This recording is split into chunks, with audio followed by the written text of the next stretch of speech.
अस्सलाम वालेकुम।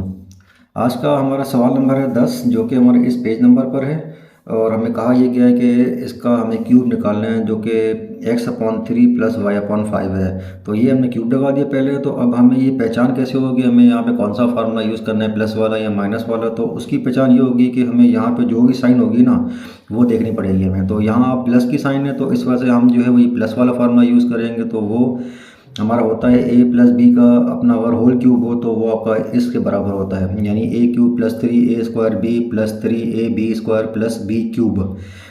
तो अब यहाँ पर a और b हम कौन से रख सकते हैं। अब यहाँ अब मैंने तो a जो है वो ये x/3 को रखा है, यानी कि इसको रखा है, ठीक है। और b जो है वो मैंने किसको रखा है, y/5 को, यानी कि ये, ठीक है। तो अब इस फार्मूले में जहाँ जहाँ पे भी हमारे पास a है, यानी इधर है और यहाँ पर है, तो वहाँ पे हम x/3 रखेंगे। और जहाँ जहाँ पे हमारे पास b है, यानी ये और ये, वहाँ पे हम ये y/5 रखेंगे। तो यहाँ इस स्टेप में हमने बस सिंपल ये किया कि जहाँ जहाँ पे a था वहाँ पे a की वैल्यू रख दी है, और जहाँ b था वहाँ b की वैल्यू रख दी है, यानी कि ये और ये b हो गया, और ये और ये आपका हो गया a। और ये वाला क्यूब, ये वाला स्क्वायर, ये वाला स्क्वायर, ये वाला क्यूब, ये सेम आपके फार्मूले वाले ही हैं जो कि हमें सेम ही रखने हैं। तो जब इसको मज़ीद सॉल्व करेंगे ना हम, तो अब ये क्यूब जो है वो इस x के ऊपर भी है और 3 के ऊपर भी है। तो x के ऊपर जो क्यूब है, तो जब उसको सॉल्व किया जाएगा तो वो हमें मिलेगा x³। और ये क्यूब 3 के ऊपर भी था, तो इस 3 के ऊपर जो क्यूब है जब इसको सॉल्व करेंगे तो वो हमें मिलेगा 27। अब 3 का क्यूब का जो मतलब है वो आपका ये होता है, 3 का अगर मैं क्यूब लिखूं तो इट मीन्स के 3 मल्टीप्लाई बाय 3 मल्टीप्लाई बाय 3। अब ये जो 3 है ना, यानी 3 ये आपकी बेस है जो कि आपके पास यहाँ पर है। फिर 1 2 और 3 दफ़ा, इस वजह से कि हमारे ऊपर यहाँ पे क्यूब है। अगर यहाँ पावर 4 होती तो हम इसको 4 दफ़ा मल्टीप्लाई करते हैं, और अगर 5 होती तो 5 दफ़ा मल्टीप्लाई करते हैं, लेकिन बेस जो कि हमारी 3 है वो हमारी सेम ही रहती, ठीक है। तो अब ये तो हमने निकाल लिया। अब क्या होगा कि अब ये मज़ीद सॉल्व करने से पहले ये जो जो है ना x², ये जो स्क्वायर है, यानी कि इस a वाली टर्म के ऊपर जो स्क्वायर है, हम पहले वो सॉल्व करेंगे। तो इट मीन्स कि ये स्क्वायर x के ऊपर भी है और 3 के ऊपर भी है। तो x के ऊपर जो स्क्वायर है वो आपका x² बन जाएगा, और जो 3 के ऊपर जो है वो हमारा बन जाएगा 9। और ये y/5 ये हमारा सेम रहेगा। यहाँ पर भी ये 3 और ये x/3 ये हमारे सेम रहे। तो ये अब पहले ये सॉल्व होगा हमारा, तो जो कि है अपना y के ऊपर भी स्क्वायर है और 5 के ऊपर भी स्क्वायर है। तो जब y का स्क्वायर निकालेंगे तो वो हमें y² मिलेगा और 5 का स्क्वायर 25 मिलेगा हमें। फिर सेम इसी तरह यहाँ पर भी ये क्यूब इस y के ऊपर भी है और 5 के ऊपर भी है। तो जब y का क्यूब निकालेंगे तो y³ बनेगा और 5 का क्यूब हमारा 125 बनेगा, ये, ठीक है। अब नेक्स्ट स्टेप में अब क्या होगा कि ये वाली टर्म तो हमारी सेम रही, तो फिर ये वाली टर्म जो है इसमें 3x² और y ये तीनों आपस में मल्टीप्लाई होंगे, जो कि हमें मिलेगा अब 3xy²। और ये 9 और 5 ये दोनों आपस में मल्टीप्लाई होंगे, जो कि हमें मिलेगा 45, सही। और फिर यहाँ पर भी ऐसे ही ये हमारा 3x और y² ये तीनों आपस में मल्टीप्लाई होंगे, तो हमें उसका जवाब ये मिलेगा। और ये 3 और 25 आपस में मल्टीप्लाई होंगे, तो उन दोनों को मल्टीप्लाई जब करेंगे तो उसका जवाब हमें मिलेगा ये। फिर ये आइटम हमारी सेम रही, सही है। अब ये वाली कुछ मज़ीद सॉल्व हो सकती है। वो किस तरह, वो इस तरह कि अगर हम देखें, ठीक है, अगर हम देखें कि ये आपका 3 1 और ये 45 3 के टेबल में 15 टाइम्स आएगा, ये 15 टाइम्स। अगर इस तरह समझ में नहीं आता तो आप यूँ कर लो कि ये को 3 1 और यहाँ इस 4 पे लगाओगे, तो इस 4 के टेबल में पहले आपके पास जो है वो ये कोई 1 टाइम आएगा और 1 आपका रिमाइंडर बचेगा। तो वो रिमाइंडर इस 5 के साथ जाके मिल जाएगा, तो ये हो जाएगा 15। तो वो 15 जो है वो हमारे 3 के टेबल में 5 टाइम्स आएगा, ठीक है। सेम इसी तरह यहाँ पे 3 1 3, और यहाँ पे इस 7 को अगर हमें ख़त्म करना है तो फिर 3 2 6, और जो 1 रिमाइंडर जो बचा वो जाएगा इस 5 के पास, तो ये आपके हो जाएंगे 15। तो फिर 3 का टेबल 15 पे हमारा 5 टाइम्स लगता है, तो इट मीन्स कि ये हमारा इस तरह हो जाएगा। तो अब ये चीज़ फिर मज़ीद सॉल्व कुछ करके हमने यहाँ पे लिखी है, तो ये है इसका जवाब, ठीक है। मैं इसको अपना मार्क भी कर देता हूँ। ये हमारा इसका जवाब है। तो अब इसको हम चेक करते हैं कि हमारा जवाब जो है वो सही है या नहीं। तो ये हमारा सवाल था और ये हमने उसका जवाब ये हमने इसका जवाब निकाला था। तो अब चलें चेक करते हैं इसको। तो अब इस सवाल में हमें कहा यह गया था कि इसका क्यूब निकालना है, यानी कि इस पूरी टर्म का हमें क्यूब निकालना है। तो इस पूरी टर्म का क्यूब हमने यहाँ लिख दिया। क्यूब का मतलब ये होता है कि यही सेम बेस वाली टर्म अपने आप से 3 दफ़ा मल्टीप्लाई हो, जो कि हमने यहाँ लिख दिया है। अब यानी कि ये वाली और ये बेस सेम है, तो यही अपने आप से 3 दफ़ा मल्टीप्लाई हो रही है। अब उसका अब यूँ भी समझ सकते हो कि हर बेस की पावर 1 है हमारी, इसकी भी 1 है, इसकी भी 1 है और इसकी भी 1 है। तो जब सेम बेस आपस में मल्टीप्लाई हो रही हो तो उन सब की पावर्स जो है वो ऐड हो जाती हैं। तो इट मीन्स कि इन सब की पावर ये 1 + 1 + 1 ये आपका क्यूब बन जाएगा इस तरह। तो इसका मतलब इसको हम इस तरह भी लिख सकते हैं हम।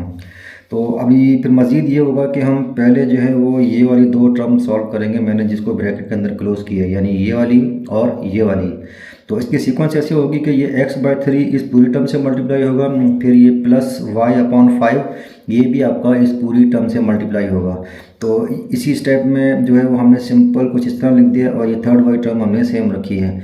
तो ये x और ये x जब मल्टीप्लाई होंगे तो ये हमारा x² बन जाएगा और 3 जो है वो हमारा 3 से मल्टीप्लाई होगा, तो ये हमें 9 मिल जाएगा। फिर यहाँ पे साइन प्लस की है इस टर्म की, ठीक है, मैं यहाँ लिख देता हूँ, और इसकी भी प्लस में है, तो प्लस प्लस ये हमारा प्लस होगा और ये x और y आपस में मल्टीप्लाई होंगे तो ये हमें xy मिलेगा और फिर 3 5 से मल्टीप्लाई होगा जो कि हमें मिलेगा 15। सही है। फिर ये प्लस साइन प्लस की आएगी हमारी, फिर y और x आपस में मल्टीप्लाई हो रहे हैं तो ये हमारा xy बन जाएगा और ये 5 जो है वो अब 3 से मल्टीप्लाई होगा जो कि हमें मिलेगा 15। फिर यहाँ प्लस साइन प्लस की आएगी, फिर ये y × y ये हमारा y² बन जाएगा, फिर 5 × 5 हमें मिलेगा 25। सही है। और तो ये आइटम हमने अभी भी सेम रखी। अब ये मज़ीद सॉल्व हो सकती है, वो कोई किस तरह आप देख रहे हैं, ये वाली टर्म और ये वाली टर्म इन दोनों की बेस सेम है। तो इसका मतलब इन दोनों का जो कोफिशिएंट है जो कि इसका भी 1 है और इसका भी 1 है, तो ये 1 और 1 दोनों आपस में ऐड होंगे तो 1 + 1 हमारा 2 बन जाएगा और ये xy/15 जो कि हमारा बेस है वो हमारा सेम ही रहेगा और ये आइटम भी हमारी सेम रही और ये भी हमने सेम लिखा। अब क्या होगा नेक्स्ट स्टेप में, अब ये और मज़ीद ज़्यादा सिंप्लीफाई नहीं हो सकता, ठीक है। तो अब इसमें ये होगा कि ये जो x/9 है ना, ये भी इस पूरी टर्म से मल्टीप्लाई होगा, फिर ये 2xy/15 ये भी पूरी टर्म से मल्टीप्लाई होगा और ये वाली जो है टर्म ये भी इस पूरे से मल्टीप्लाई होगी। तो इस स्टेप में हमने सिंपल यही किया है कि भाई इसको इससे मल्टीप्लाई करके मैंने यहाँ लिख दिया और फिर इसको इससे मल्टीप्लाई किया जो कि यहाँ लिख दिया और फिर सेम इसी तरह ये भी इससे मल्टीप्लाई हुआ जो कि यहाँ लिख दिया है। अब ये x² और x के साथ मल्टीप्लाई होगा तो ये हमारा x³ बन जाएगा और ये 9 जो है वो हमारा 3 से मल्टीप्लाई होगा, वो हमें मिलेगा 27।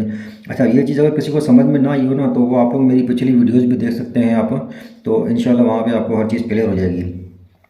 फिर यहाँ प्लस साइन प्लस की आएगी और ये x² अपना y के साथ मल्टीप्लाई होगा तो ये हमारा x² y/ ये 9 मल्टीप्लाई होगा 5 से, तो ये हमें आंसर मिलेगा 45, ठीक है। और सेम इसी तरह ये 2xy इस x से मल्टीप्लाई होगा। अब यहाँ ये होगा कि ये वाला x और ये वाला x ये आपका सेम है ना, तो इन दोनों की पावर से आपस में ऐड होंगी जो कि इसकी भी 1 है और इसकी भी 1 है, तो 1 + 1 ये हमारी 2 हो जाएगी, यानी कि x² बन जाएगी, बाकी हर चीज़ सेम रहेगी, यानी कि ये 2 भी सेम रहेगा और ये आपका y भी सेम रहेगा, आपका जस्ट जो है वो x² बन जाएगा जो हम अभी यहाँ समझ चुके हैं। फिर ये 15 जो है वो हमारे 3 से मल्टीप्लाई होगा तो उसका आंसर ये मिलेगा हमें। फिर यहाँ प्लस ये साइन प्लस की आएगी, फिर सेम इसी तरह ये 2xy इस y से मल्टीप्लाई होगा तो खाली आपका y² बनेगा और बाकी 2x जो है वो हमारा सेम रहेगा जो अभी हम यहाँ समझ चुके थे। फिर 15 जो है वो 5 से मल्टीप्लाई होगा तो वो 75 बनेगा। फिर नेक्स्ट में क्या होगा कि यहाँ प्लस साइन प्लस की आएगी हमारी और फिर ये x और y² भी आपस में मल्टीप्लाई हो रहे हैं तो ये आपका xy² बन जाएगा और ये 25 आपका 3 से मल्टीप्लाई होगा तो ये आपका 75 बनेगा। और सेम इसी तरह ये y² आपका y से मल्टीप्लाई होगा तो हमारा y³ बन जाएगा और ये 25 × 5 जो है वो हमारे 125 मिल जाएगा हमें। अब अगर आप थोड़ा और करो ना आप इसमें, मैं इसको सर्किल कर देता हूँ, ठीक है। एक ये चीज़ है और एक ये चीज़ है, इन दोनों की बेस सेम है। अब यहाँ बेस क्या बनेगी, यहाँ बेस बनेगी x² y/45, ये पूरी बेस बनेगी, यहाँ भी ऐसे ही है। तो अब बेस सेम है तो इनके कोफिशिएंट्स जो हैं वो आपस में ऐड हो सकते हैं। तो इस वाली बेस का कोफिशिएंट 1 है और इस वाली बेस का कोफिशिएंट ये जो 2 है ना, ये है हमारा। तो 1 + 2 हमारा 3 बन जाएगा और बेस सेम रहेगी हमारी x² y/45। और सेम इसी तरह यहाँ भी ऐसी होगा। आप इसको देख सकते हैं, ये भी आपका xy² 75 है, ये भी आपका xy² 75 है और इस बेस का कोफिशिएंट 1 है और इस बेस का 2 है। तो 2 + 1 हमारा 3 बन जाएगा और xy² 75 हमारा सेम रहेगा और ये आइटम तो आपकी सेम ही रहेगी। अब अगर मज़ीद देखें ना आप इसको, तो ये आपका 3 × 1 = 3 और 3 के टेबल में 45 जो है वो आपका 15 टाइम्स आता है आपका। सेम इसी तरह यहाँ भी 3 × 1 = 3 और 75 आपके 3 के टेबल में जो है वो 25 टाइम्स आता है। अब यही चीज़ हमने यहाँ पे बस अपना लिख दी है, तो ये आपकी टर्म सेम रही और यहाँ पर जो है अब आपका बन जाएगा x² y/15 जो कि यहाँ लिखा है और ये बन जाएगा xy² 25 जो यहाँ लिखा है और ये टर्म हमारी सेम रहेगी। तो अब आप देख सकते हैं कि यही आंसर हमने ही निकाला था जो कि अलजेब्रा के फॉर्मूले से निकाला था। तो उसका मतलब कि हमारा आंसर ठीक है। तो इंशाल्लाह नेक्स्ट वीडियो में नेक्स्ट सवाल के साथ आपके सामने हाजिर होंगे। तब तक के लिए हमें इजाज़त दीजिए। अल्लाह हाफ़िज़।